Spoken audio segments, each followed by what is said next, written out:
오늘 말씀 제목은 말씀을 믿고 가야 할 때입니다 라는 제목으로 하나님의 말씀을 함께 나누도록 하겠습니다.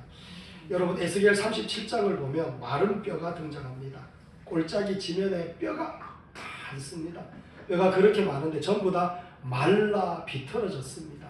조금도 소망이 없고 희망이 없고 다시 살아날 끈덕지가 없는 그런 마른 뼈였습니다.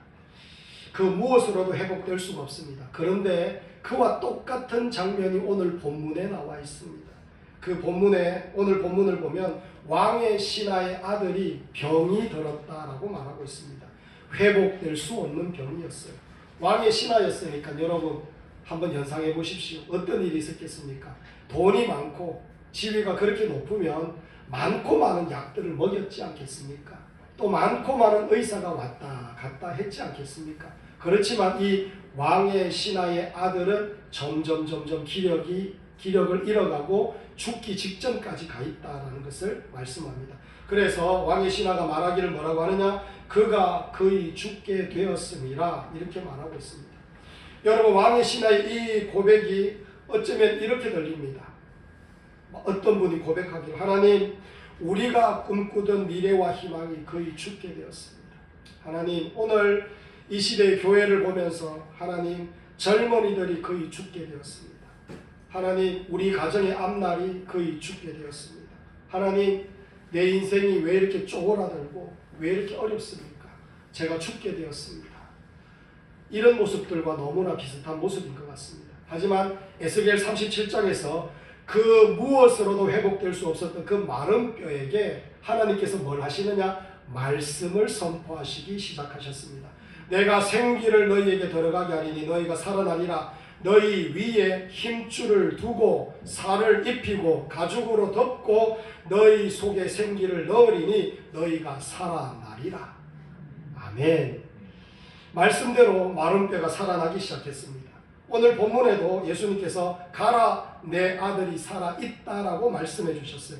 말씀 한마디로 이 아들이 살아나더라는 겁니다.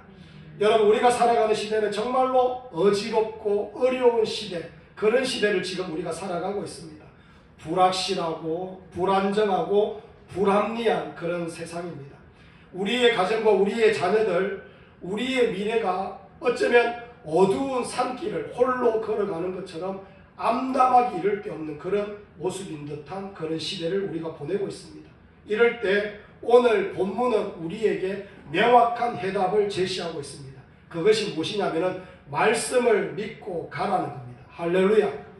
말씀 붙들고 가는 겁니다. 그래서 오늘 본문을 통해 여러분과 제가 해답을 얻는 하나님의 백성들이 되길 원합니다. 오늘 말씀 제목입니다. 말씀을 믿고 가야 할 때입니다. 아멘. 그래서 첫째로 말씀을 믿고 가기 위해서는 우리는 먼저 예수님께 나아가야 된다라는 것을 주님께서 말씀합니다. 저를 한번 따라하겠습니다.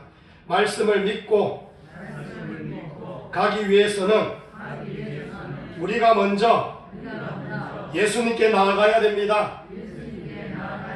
한 번 더 할까요? 예수님께 나아가야 됩니다. 아멘. 46절에서 우리 47절 우리 함께 한번 읽어보도록 하겠습니다.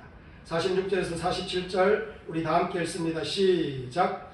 예수께서 다시 갈릴리 가나에 이르시니 전에 물로 포도주를 만드신 곳이라. 왕의 신하가 있어 그의 아들이 가버나움에서 병들었더니 그가 예수께서 유대로부터 갈릴리로 오셨다는 것을 듣고 가서 청하되 내려오셔서 내 아들의 병을 고쳐주소서 하니 그가 거의 죽게 되었습니다. 아멘. 여러분, 오늘 본문을 자세히 읽어보면 우리가 쉽게 발견할 수 있는 내용이 있습니다. 46절을 보면 예수님께서 전에 물로 포도주를 만드신 곳에 왔다라고 하는데, 전에 물로 포도주를 만든 곳이 어디냐? 가나입니다. 가나 혼인잔치가 있었던 그 가나를 말하는 겁니다. 그곳에 예수님께서 도착했는데 왕의 신하가 머물고 있는 곳이 가버나움입니다. 가나와 가버나움 사이에는 34km 정도 떨어져 있는 그런 지역이었습니다. 그런데 왕의 신하는 자기 아들을 고치기 위해서 예수님께서 오시기를 이제나 저제나 오실까 하면서 기다리고 있었던 것 같습니다. 사모하며 기다렸는데 가나에 도착하자마자 이 왕의 신하가 자기 아들을 고치기 위하여 가버나움에서 막 급하게 뛰어왔다는 것을 오늘 말씀하고 있습니다. 그리고 왕의 신하가 예수님께 제일 처음 하는 말이 뭐냐? 내려오셔서 내 아들의 병을 고쳐주소서. 그렇게 왕의 신하가 예수님께 간청하고 있습니다. 그런데 여러분, 여기서 중요한 게 있습니다. 여기서 청한다라는 이 말이, 간청한다라는 이 말이 왕의 신하가 한번 그냥 내 아들을 좀 고쳐주소서라고 하는 것이 아니라는 겁니다. 계속해서 연이어 예수님께서 들으시고 응답하실 때까지 계속해서 간청한다라는 그런 뜻입니다. 말하자면 이 왕의 신하에게 제일 중요한 일이 무엇이냐면은 아들 살리는 일이었다는 겁니다. 가장 시급한 일이 뭐냐? 아들을 살리는 일이었다는 것입니다. 그래서 계속해서 간청하며 주님 앞에 매달리고 있는 모습입니다. 여러분, 우리는 왕의 신하가 되어야 될 줄 믿습니다. 왕의 신하는 자신에게 있는 문제를 어떻게 풀어야 되는지를 알고 있는 사람이었어요. 무슨 방법을 동원해야 되는 줄 알고 있는 사람이었습니다. 그것은 무엇이냐면은 문제를 들고 예수님께 나아가면 된다는 것을 알고 있는 사람이었다는 겁니다. 할렐루야. 여러분, 문제를 들고 내가 아무리 머리를 싸매어 본들 풀리지가 않는다는 겁니다. 의사가 그렇게 왔다 갔다 하고 그렇게 많은 약을 먹여 본들 그 방법이 통하지 않더라는 겁니다. 마찬가지입니다. 우리들의 모든 문제는 우리가 머리를 싸매어 본다 한들 그 문제가 풀려지지 않는다는 겁니다. 우리들의 방법, 우리들의 노력으로 절대로 풀리지 않는다는 겁니다. 이것을 인정하지 않고는 우리 인생의 근원된 문제를 우리는 풀래야 풀 수 없다는 것을 하나님께서 우리에게 말씀하고 있는 겁니다. 왕의 신하를 보십시오. 모든 걸 다 내려놓고 예수님께 달려가는 것입니다. 그리고 예수님께 간청하는 겁니다. 아들을 살려달라고 매달리는 겁니다. 문제 해결 방법이 바로 이 방법이다라는 것을 하나님께서 우리에게 가르쳐주고 말씀하고 있는 겁니다. 여러분, 오늘 이 방법이, 이 말씀이 우리에게 너무나 큰 진리의 말씀인 줄 여러분들 믿으시기 바랍니다. 여러분, 이 세상의 모든 사람들은 다 문제를 가지고 있습니다. 가정마다 꼬여있는 가정이 얼마나 많은지 모릅니다. 인생이 엉망진창인 그런 사람들이 얼마나 많은지 모릅니다. 얽히고 설켜있는 거물 같고 막 진흙투성이 같은 사람들이 많습니다. 말 못하는 문제는 얼마나 많고 해결되지 않는 문제들이 겹겹이 쌓여있는 사람들이 얼마나 많은지 모릅니다. 결국에는 인생의 끝이 뭡니까? 죄로 인하여 멸망당하여 죽는 것이 인생의 마지막이라는 겁니다. 도망갈 수도 없고 해결 방법도 없는 것이 사람들의 모습입니다. 그렇기에 왕의 신하처럼 예수님께 나아가는 것이 유일한 해결 방법이다라는 것을 우리 주님께서 말씀하고 있는 겁니다. 그런데 여러분, 이 방법은 단 한 번도 변한 적이 없습니다. 우리의 모든 문제는 주님께 나올 때에 해결된다는 것입니다. 왕의 신하가 하는 대로 예수님께서 들으실 때까지 간청하는 겁니다. 여러분, 우리는 우리의 문제 해결자가 되지 못한다는 것을 알고 있어야 됩니다. 사랑하는 성도 여러분, 제가 자식을 길러보니 자식의 문제는 항상 제 손에서 떠나 있습니다. 기도하면 하나님께서 묶어주시고 기도 안 하면 이 자식들이 잡히질 않습니다. 여러분, 가정 문제도 그렇습니다. 주님께 막 간청하고 막 기도하며 매달리면 가정에 평화가 임합니다. 은혜가 있고 행복이 있습니다. 간청하지 않으면 가정이 막 삐걱삐걱 끓이는 모습들이 얼마나 많은지 모릅니다. 그걸 보면서 기도해야 되겠구나 이런 마음이 또 듭니다. 교회 문제가 제일 그렇습니다. 간청할 때는 이 강단에서 막 말씀을 전하면 불이 나가는 것 같습니다. 불이. 여러분, 뜨끈뜨끈한 불이 막 나가는 그런 은혜가 있습니다. 그런데 여러분, 기도 안 하고 올라와서 말씀을 전하면 펭귄이 저 뒤에서 왔다 갔다 하는 모습들이 얼마나 많은지 모릅니다. 남극입니다. 남극.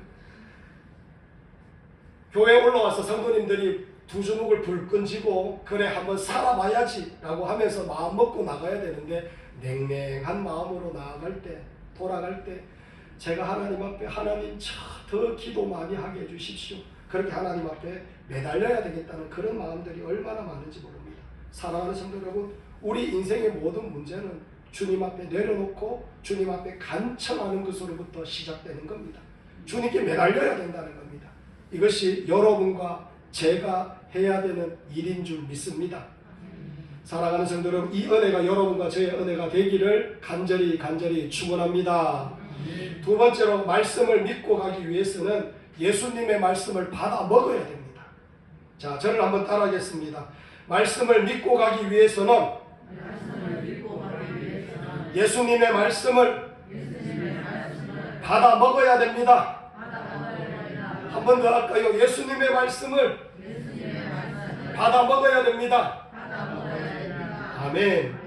여러분 48절에서 50절을 한번 읽어보겠습니다. 사랑하는 성도 여러분, 48절에서 50절까지 우리 함께 한번 읽어보겠습니다. 시작.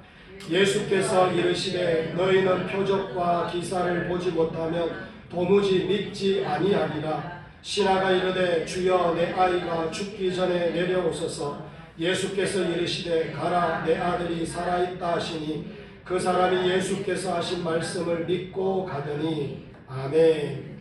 여러분 우리는 48절에서 50절을 살펴보면서 놀라운 진리를 발견합니다. 48절에서 예수께서 이르시되 너희는 표적과 기사를 보지 못하면 도무지 믿지 아니하리라. 그렇게 말씀해요. 이 말씀은 예수님께서 사람들이 표적과 기사를 보고 믿으려고 한다라고 그렇게 말씀합니다. 여러분 사람들이 그렇습니다. 하지만 예수님은 뭐라고 하느냐? 표적과 기사가 진짜 기적이 아니라는 것을 우리에게 가르쳐주고 있어요. 49절을 보니 신하가 또 간청합니다. 주여 내 아이가 죽기 전에 내려와 주시옵소서. 말하자면 어서 빨리 예수님 좀 가서 고쳐주옵소서. 그렇게 말하고 있는 겁니다. 그러자 예수님께서 또 한마디 더 합니다. 뭐라고 하느냐? 가라 내 아들이 살아있다. 그렇게 말씀해 주셨어요. 그러자 놀라운 일이 벌어집니다. 그 사람이 예수께서 하신 말씀을 믿고 가더니 죄송합니다. 믿었다라고 말씀을 하고 있습니다. 이 말씀이 무엇이냐? 말씀을 믿어야 된다는 겁니다. 여러분 혹시 우리가 말씀을 믿지 못하고 그저 기사와 표적을 구하려고 하고 있지는 않습니까? 말씀을 믿어야 되는데 그냥 내 인생에 신묘막측한 일들이 벌어지기를 기대하고 모두가 깜짝 놀랄 만한 일들이 있어야 된다고 생각하고 여러 가지 대단한 일들이 벌어지기를 원하고 이런 것들이 아니라는 것을 주님께서 말씀합니다. 예수님은 그게 아니고 말씀을 먼저 믿어라라고 가르쳐주고 말씀하고 있는 겁니다. 많은 사람들이 말씀을 믿으려고 하지 않습니다. 말씀 말고 그냥 병 좀 고쳐주십시오. 말씀 말고 대학교에 좀 합격시켜 주십시오. 말씀 말고 취직 좀 시켜주십시오. 말씀 말고 결혼 좀 시켜주십시오. 말씀 말고 그저 만사 형통. 말씀 말고 내 원하는 이것 좀 들어주십시오. 그러면서 신앙생활 하시는 분들이 간혹 있습니다. 여러분 예수 믿는 건 그런 것이 아니라는 겁니다. 말씀을 믿고 따르는 것입니다. 말씀을 의지하며 말씀을 받아먹는 것에서부터 출발한다는 것을 우리 주님께서 말씀하고 있는 겁니다. 할렐루야. 사랑하는 성도 여러분, 왜 말씀이 먼저이냐면 말씀이 곧 하나님이시기 때문입니다. 말씀 속에 하나님의 사랑이 담겨 있어요. 말씀 속에 하나님의 은혜가 담겨 있고 말씀 속에 영원한 하나님의 천국이 담겨 있는 겁니다. 말씀 속에 또한 기적이 있는 겁니다. 말씀 속에 생명이 있고 말씀 속에 하나님의 부활 그리고 말씀 속에 십자가가 있다는 것을 우리 주님께서 말씀하고 있는 겁니다. 그러니 여러분 말씀을 먼저 대면해야 되는 겁니다. 말씀을 깨우쳐야 됩니다. 말씀을 믿어야 됩니다. 말씀을 먹어야 된다는 것을 우리 주님께서 말씀하고 있는 겁니다. 다른 게 먼저가 아니라는 겁니다. 기적 그런 것들이 먼저가 아니라 말씀을 먼저 믿는 것에서부터 출발한다는 것을 우리 주님께서 말씀하고 있는 겁니다. 사랑하는 성도 여러분, 그래서 예배가 정말로 중요합니다. 왜? 이 예배를 통하여 우리는 하나님의 말씀을 먹기 때문입니다.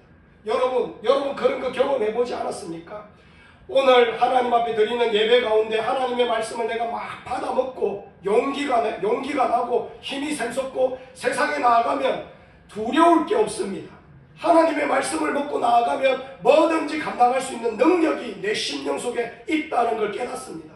그런데 말씀을 먹지 못하고 돌아가면 이래도 안 되고 저래도 안 되고 온갖 어려움들이 있게 되는 모습들이 얼마나 많은지 모릅니다. 그러니 여러분 우리는 말씀을 먹어야 된다는 것을 우리 주님께서 강조하고 있습니다. 사랑하는 성도 여러분, 시편 119편 50절 보면 이 말씀은 나의 고난 중의 위로라 주의 말씀이 나를 살리셨기 때문이니이다 이렇게 말합니다. 말씀이 나를 살리셨다라고 말씀하고 있어요. 고난이 올 때 평소에 말씀을 먹었던 사람이 고난을 이길 수 있는 자가 된다는 것을 하나님께서 말씀하고 있는 겁니다. 시편 119편 105절을 보면 주의 말씀은 내 발의 등이요 내 길의 빛이니이다 이렇게 말씀합니다. 말씀이 내 발의 등이라고 내 길의 빛이라고 고백하고 있어요. 인생의 어두운 길을 가는 사람 얼마나 많습니까?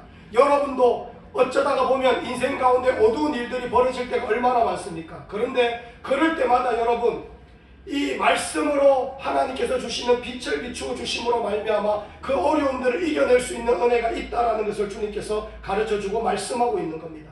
잠언 30편 5절 말씀을 보면 하나님의 말씀은 다 순전하여 하나님은 그를 의지하는 자의 방패이시니라.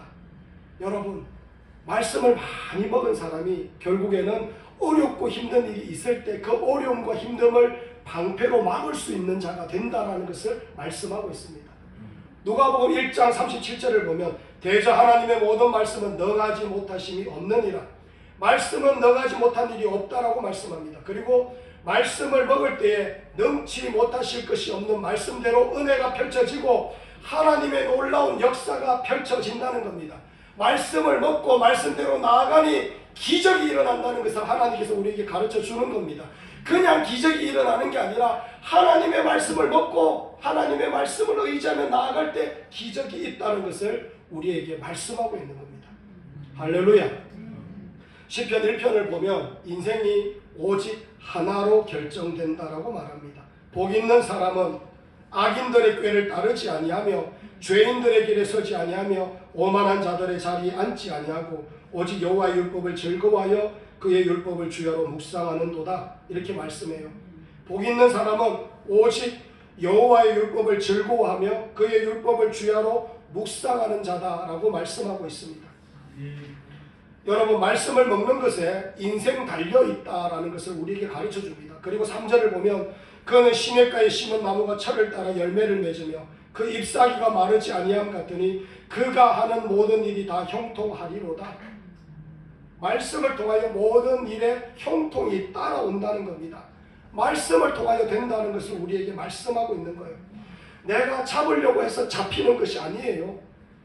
내가 뭔가를 노력해서 이루어지는 것이 절대로 아니라는 겁니다.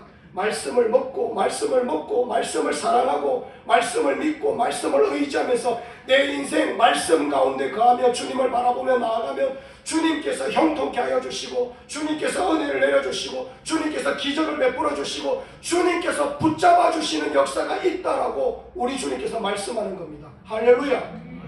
그러니 말씀 먹으라는 겁니다. 사랑하는 성도 여러분, 여러분과 제가 날마다 말씀 사모하고 말씀 먹는 그런 하나님의 백성들이 되기를 간절히 축원합니다. 여러분 성경 읽을 때 어떻게 읽습니까? 탁 펼쳐가지고 억지로 읽는 사람들 얼마나 많습니까? 그런데 여러분 다시 생각해야 됩니다. 읽으면서 이게 곧 나에게 복으로 돌아온다, 나에게 은혜로 돌아온다, 나에게 형통으로 돌아온다라고 생각하고 성경을 펼치시기 바랍니다. 여러분 말씀을 어떻게 들어야 됩니까? 어떨 때는 지루하게, 어떨 때는 빨리 좀 끝났으면 좋겠다 이런 심정으로 여러분 드리면 안 됩니다. 이 지금 들려오는 말씀을 통하여 내 인생 가운데 복이 임할 것이고 형통이 임할 것이고 하나님의 은혜, 하나님의 영광이 임하는 역사가 있게 될 것이다. 그러면서 예배드리는 겁니다. 사랑하는 성도 여러분, 이 은혜가 여러분과 저의 은혜가 되기를 간절히 축원합니다. 셋째로 우리는 말씀을 믿고 가야 됩니다. 여러분 저를 한번 따라하겠습니다. 우리는 말씀을 믿고 가야 합니다. 한번 더 할까요? 말씀을 믿고 가야 됩니다. 아멘. 여러분 51절에서 54절을 한번 읽어보도록 하겠습니다. 51절에서 54절 우리 함께 한 목소리로 한번 읽습니다. 시작. 내려가는 길에서 그 종들이 오다가 만나서 아이가 살아있다 하거늘 그 낫기 시작한 때를 물은즉 어제 7시에 열기가 떨어졌나이다 하는지라. 그의 아버지가 예수께서 내 아들이 살아있다 말씀하신 그때인 줄 알고 자기와 그 온 집안이 다 믿으니라. 이것은 예수께서 유대에서 갈릴리로 오신 후에 행하신 두 번째 표적이니라. 아멘. 51절에서 54절 읽어보면 우리에게 큰 충격을 주는 말씀이 있습니다. 왕의 신하가 예수님께서 하신 딱 한마디, 내 아들이 살아있다 라는 말을 듣고 돌아가고 있습니다. 딱 한마디입니다. 예수님께서 이렇게 저렇게 설명하지 않으셨어요. 딱 한마디 선포하신 그 말씀 한마디, 내 아들이 살아있다. 그 말씀을 듣고 그리고 믿고 돌아가고 있습니다. 돌아가다가 온 자기 집에서 왔는 종을 만납니다. 종이 하는 말이 아이가 살아났습니다. 이렇게 말합니다. 아이가 살아났습니다. 그래서 언제부터 나았느냐 물어봤습니다. 그러니까 어제 7시입니다 라고 그 종이 말했다고 합니다. 예수님께서 내 아들이 살아있다라고 하신 바로 그때였습니다. 말씀이 선포될 바로 그때였습니다. 기적이 그렇게 일어났다는 겁니다. 예수님께서 지금 우리에게 말씀하고 계십니다. 기적과 놀라운 은혜와 놀라운 은총은 말씀을 믿고 갈 때 일어나는 것이다. 할렐루야. 여러분 정말로 여러분과 제가 바로 이 진리를 붙잡기를 원합니다. 결국에는 말씀을 믿었습니다. 그리고 말씀을 의지하며 나아갈 때 행함이 있을 때에 이루어지는 것이다 라는 것을 말씀하고 있어요. 여러분 이스라엘 백성들이 요단강을 건널 때 어떻게 건넜습니까? 법궤를 제일 앞장 세워서 건너갔습니다. 그게 뭡니까? 말씀 믿고 따라가겠다는 겁니다. 말씀 믿고 따라가면 된다는 겁니다. 여러분 우리가 걸어가는 모든 길에 말씀을 앞장 세워 가면 길이 열리고 구원의 은혜가 임하며 하나님의 능력이 함께한다는 것을 우리에게 말씀하고 있습니다. 전쟁을 치를 때에 깃발을 막 이렇게 세워둡니다. 그 깃발을 앞장 세우고 군인들이 막 전쟁을 치르는데 그 깃발을 왜 세우느냐면 그 깃발이 서 있으면 우리 군대가 우리 부대가 내 많은 전우들이 지금도 싸우고 있고 이기고 있다라는 겁니다. 그런데 깃대가 꺾여버리면 그 싸움은 패한 전쟁이다라는 것을 말하고 있습니다. 여러분 이게 영적인 전쟁에도 마찬가지입니다. 하나님의 말씀을 여러분 깃대를 세우는 것처럼 높이 세워야 됩니다. 말씀을 가장 앞장 세워야 됩니다. 말씀이 없으면 여러분 무너지게 되어 있다는 것을 하나님께서 우리에게 말씀합니다. 그러니 말씀을 가장 높이 들고 주님을 바라보면서 나아가는 사람들, 그들에게 하나님께서 주신 은혜와 승리와 영광이 있다는 것을 우리에게 가르쳐 주고 있는 겁니다. 사랑하는 성도 여러분, 여러분과 제가 말씀을 믿고 말씀을 행하며 말씀을 따라가는 하나님의 백성들이 되기를 간절히 축원합니다. 우리는 지난 3년간 코로나로 몸살을 앓았습니다. 3년 동안 한국교회가 30% 정도 쇠락의 길을 걸었다라고 말하고 있습니다. 수많은 개척교회가 없어지고 많은 젊은이가 떠나가고 성도들도 떠나갔습니다. 그런데 여러분 제가 한번 살펴보니까 말씀을 먹고 말씀을 믿고 가는 교회는 코로나 중에도 부흥을 하더라는 겁니다. 말씀을 믿고 의지하며 코로나지만 복음 전하는 겁니다. 말씀을 믿고 의지하면서 코로나지만 모이기를 힘쓰는 겁니다. 코로나지만 기도하는 겁니다. 코로나지만 하나님의 은혜를 구하는 교회는 더 많이 부흥하는 역사가 있더라는 겁니다. 여러분 정말 우리에게 필요한 것이 무엇입니까? 말씀을 먹고 말씀을 믿고 말씀을 의지하며 가는 것이다. 이게 우리들의 생존의 이유라는 것을 주님께서 우리에게 가르쳐 주는 겁니다. 할렐루야. 사랑하는 성도 여러분, 우리 주님께서 우리에게 말씀합니다. 말씀을 들어라 라고 말씀하고 있고 그 말씀을 들은 말씀 그대로 정말로 믿어라 라고 말씀하고 있습니다. 그리고 그 말씀을 믿고 가라고 말씀하고 있습니다. 여러분과 제가 삶 속에서 직장에서 그리고 가정에서 우리가 살아가는 모든 곳에서 우리는 이렇게 살아가길 원합니다. 말씀을 먹고 말씀을 믿고 행함으로 나아갈 때 하나님께서 함께하여 주셔서 승리하는 백성이 되는 겁니다. 이 은혜가 여러분과 저의 은혜가 되기를 간절히 축원합니다.